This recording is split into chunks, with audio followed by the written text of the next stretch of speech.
Olá, estudantes do 8º ano do Ensino Fundamental. Saudações geográficas, eu sou o professor André. Estamos aqui também com o Kelvin. Tudo bem, Kelvin?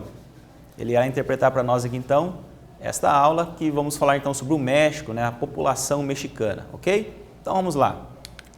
Então, objetivos dessa aula. Então, identificar as principais características da população mexicana e compreender também os desafios, né, relacionados aí ao movimento de emigração do México para os Estados Unidos da América, ok? Quais são os desafios quanto a isso?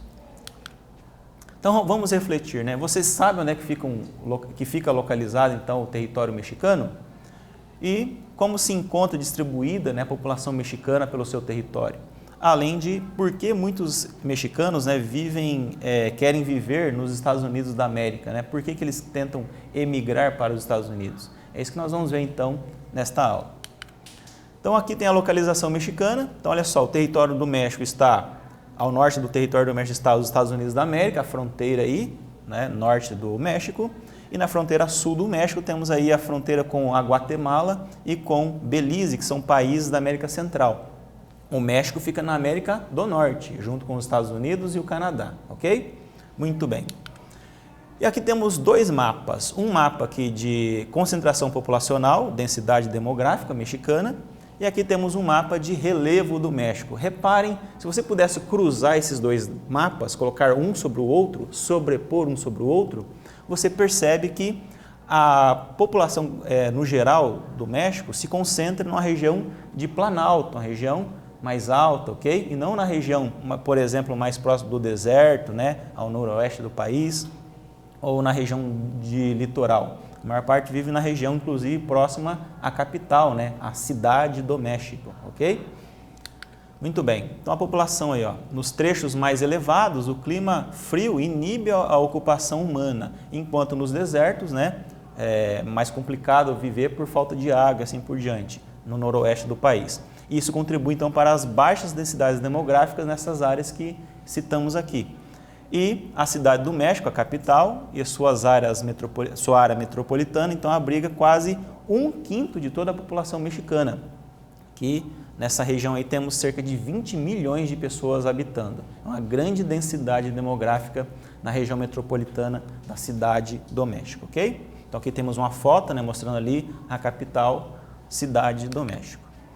Então, a população também mexicana é formada aí por uma miscigenação, ou seja, uma mistura de diversos povos, sobretudo os ameríndios, que são povos que habitavam ali antes da chegada de Cristóvão Colombo, né? São civilizações pré-colombianas, e também os descendentes dos que imigraram, né? Os espanhóis que imigraram para lá.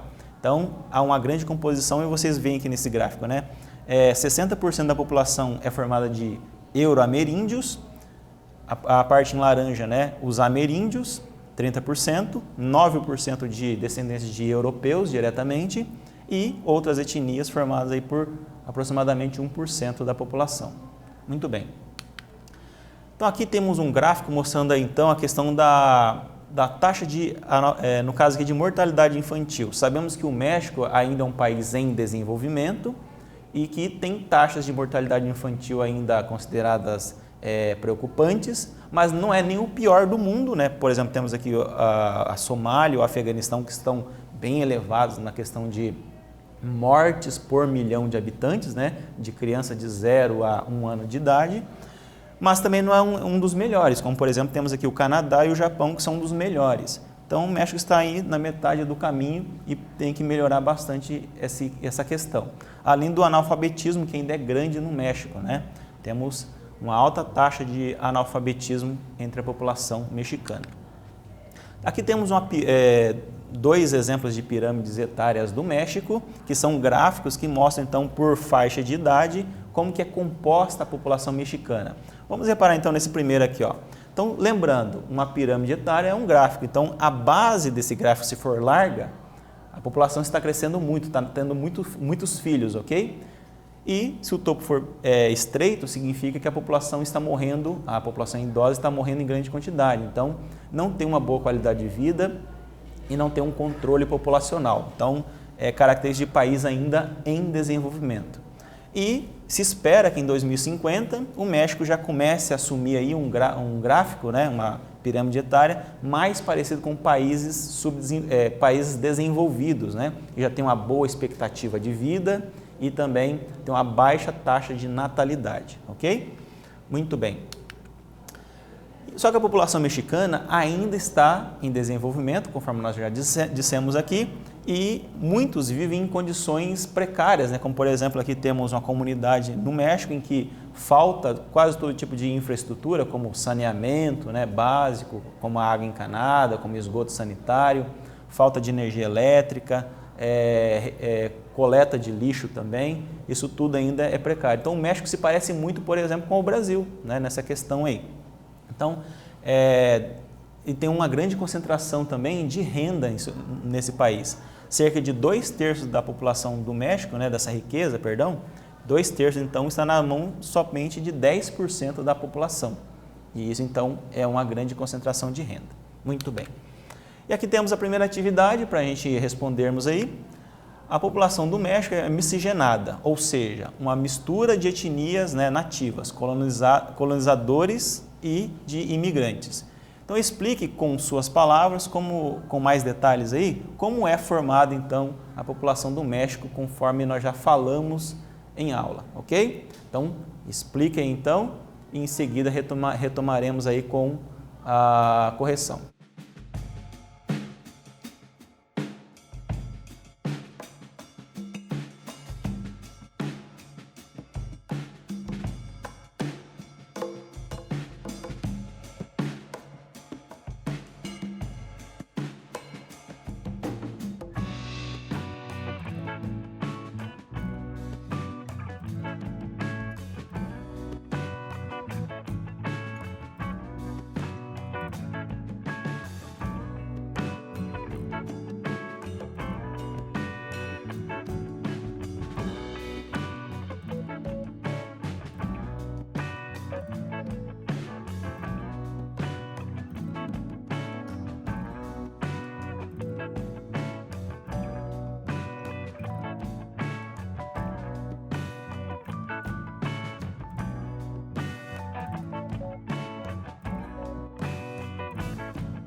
E aí, pensou aí na resposta? Então sabemos então que a população do México é uma população muito misturada, muito miscigenada, não é? Então a população é composta predominantemente por uma miscigenação entre ameríndios e também colonizadores espanhóis. Os ameríndios são aqueles aí que viviam antes da chegada aí dos espanhóis na região, né, do que hoje em dia é o México. Então formado então, por uma população de maioria de ameríndios e outras etnias minoritárias no país, ok? Muito bem. E aqui vamos falar então sobre a questão da migração, imigração e emigração, antes da gente falar então sobre a imigração que ocorre do México para os Estados Unidos da América. Retomando então que a migração é um deslocamento, né, é um geral, é vamos dizer assim, é um termo genérico quanto ao deslocamento de pessoas para fixação de residência em outro local. Já a imigração tem a ver com a entrada de uma pessoa em um novo país, ok? E a imigração é quando essa pessoa deixa o seu país de origem, ou seja, a saída do seu país de origem para ir morar em outro país ou região. Então, retomado isso, vamos aqui então. A população do México, então, a partir das décadas de 1980 e 1990, emigrou de forma muito grande, massivamente para os Estados Unidos da América, em busca de melhores condições de vida, né? Uma melhor saúde para sua família, também ter um emprego melhor, uma renda maior, ok? Só que isso fez com que os Estados Unidos começassem a criar barreiras, né, e restringir muito por meio de leis também, inclusive, olha aqui, ó, criando barreiras físicas, como essa cerca aqui que divide aí, ó, o México dos Estados Unidos da América. E isso vem causando grande polêmica aí, ok? Então aqui, ó, um muro que divide aí o México dos Estados Unidos, né, principalmente nas regiões onde tem a maior concentração de pessoas, né, as maiores cidades ali de fronteira. E essa polêmica, então, vem perdurando por diversos governos dos Estados Unidos, né, durante 20 anos aí ou mais. Então, hoje, os mexicanos representam cerca de 27% dos quase 11 milhões de imigrantes que entraram nos Estados Unidos, tanto de forma legal como de forma ilegal, ok? Então, os Estados Unidos estabeleceram forte vigilância, como, por exemplo, o uso de drones, né, para poder vigiar a fronteira, policiais, além da própria fronteira, a barreira física, né, que existe ali, então, a barreira natural, que é o próprio deserto que divide uma boa parte do trecho ali entre Estados Unidos e Canadá. Mas, mesmo assim, muitas pessoas tentam, né, chegar nos Estados Unidos da América. Algumas dessas pessoas morrem no meio do caminho. Então, aqui temos uma foto mostrando aqui, né, nessa atividade. Né? Olha só, essas cruzes representam pessoas que já morreram tentando cruzar a fronteira. Então vem a pergunta, por que mesmo essas pessoas, vendo essas cruzes de pessoas que já morreram, elas tentam, mesmo assim, cruzar a fronteira? Então, tenta responder aí com base no que nós já falamos aqui e em seguida voltaremos então com a correção, ok?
E aí, pensou na resposta? Colocou em seu caderno? Então sabemos aí que a população do México, né, é uma população empobrecida, uma população que ainda está em desenvolvimento e muitas pessoas veem a oportunidade nos Estados Unidos da América de ter uma condição de vida melhor. Então as pessoas, mesmo tendo aí essa barreira física aí mostrando, né, que não ultrapassa essa fronteira, mesmo tendo essas cruzes mostrando aí que muitas pessoas morreram, infelizmente, ao tentar cruzar a fronteira, né, no meio do deserto. Imagine você, né, tentando sair dos Estados Unidos sair do México e entrar nos Estados Unidos da América, né? A primeira barreira ali seria o próprio muro, né, que divide aí, ou a cerca que divide os dois países. Depois, imagine você no meio do deserto sem água, de dia quente, à noite frio, e você ali então sem os recursos necessários, né? Além do próprio fato de você ter o dinheiro para pagar o chamado coiote, que é aquela pessoa que você contrata, né?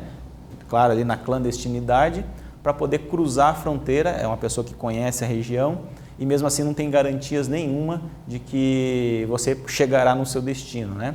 Então, mesmo assim, você está no deserto ali, aí vem outros problemas, como por exemplo serpentes no meio do deserto, como cascavéis, né?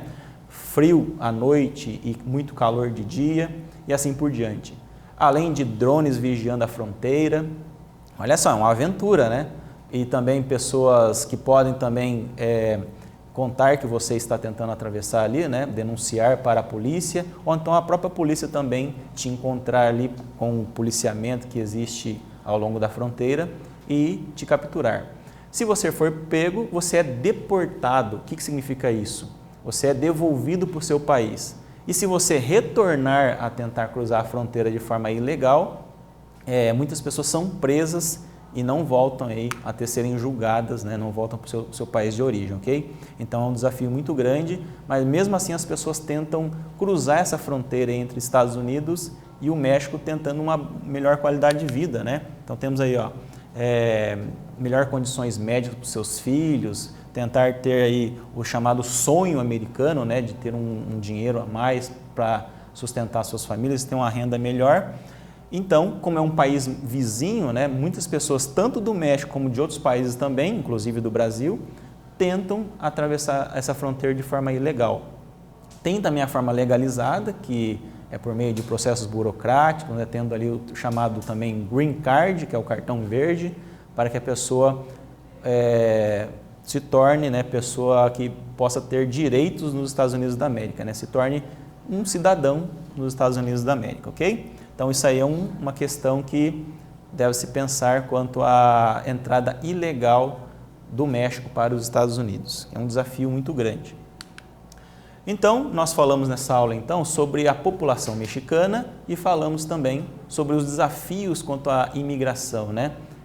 A saída do México e a entrada nos Estados Unidos. Falamos aí sobre quanto que a população mexicana tem ali de distribuída ali no seu território, né? Quantas pessoas vivem concentradas na região metropolitana e outros detalhes mais. Então, espero que vocês tenham gostado dessa aula. Então, até o nosso próximo encontro.